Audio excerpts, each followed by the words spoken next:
What you're going to hear about today is nothing short of a miracle.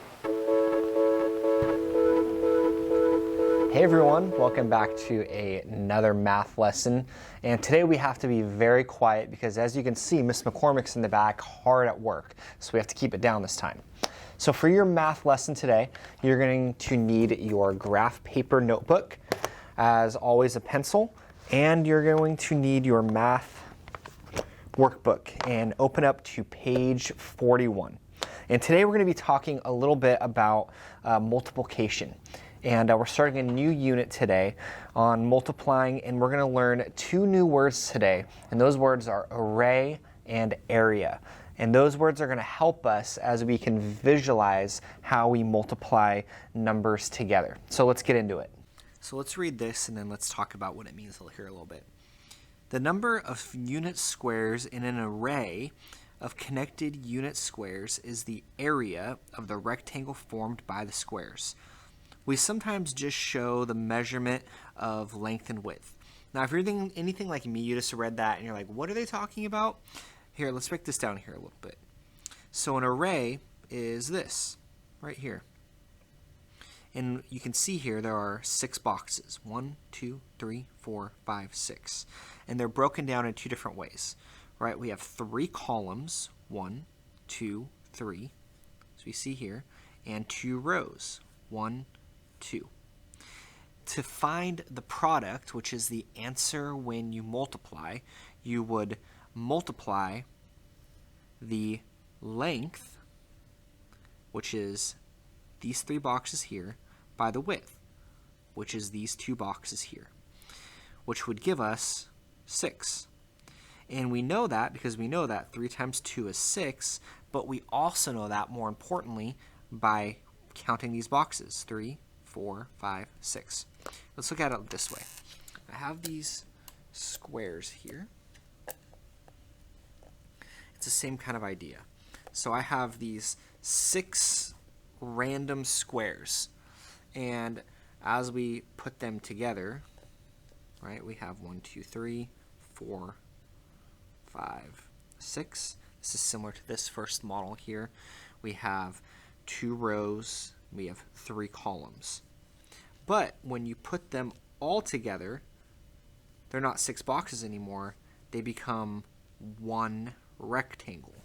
And we can see that here, right? 1, 2, 3, 4, 5, 6. Same thing, but they're not spread out. They are one unit. Now, if we were to erase all the lines here between these boxes, and same with our little squares here, it would just be one rectangle without any lines. But it's still the same thing, right? It's represented here by length of 3 centimeters by 2 centimeters. So if you were to multiply 3 by 2, you would get 6. Same kind of idea. So let's see what this says. You can draw a rectangle for any multiplication in the real world. Any multiplication, really? So that means even if you had a really, really, really big number, technically, if you had enough paper, you could draw a model like this to find out that answer. In the real world, we use multiplication for finding both sizes of arrays, like this, and the areas of figures. The area is the amount of stuff that's on the inside here, right? So let's look at this. A 2 by 3 rectangle has 6 square units inside. So 2 times 3 equals 6. And you can see that here. And we're going to go ahead and open up to a page in our graph paper. You can do so also. This is a great way to draw these out.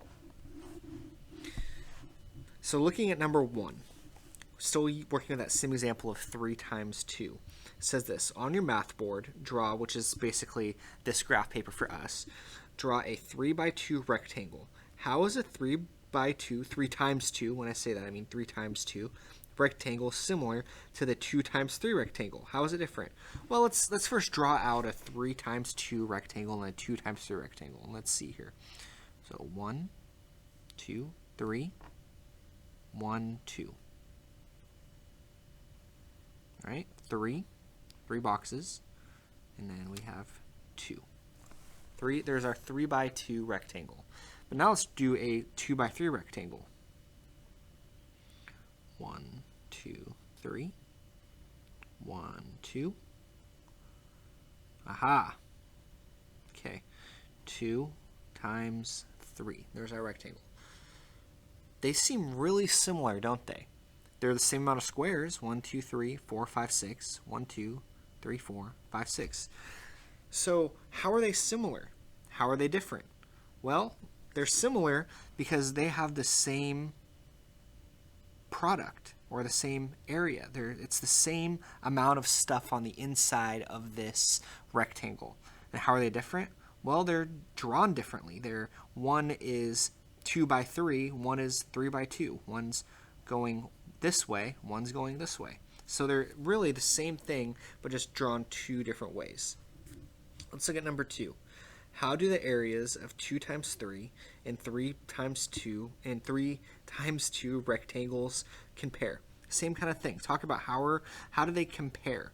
Well, they compare because, look, they are the same answer when you multiply them. Okay, now it's your turn.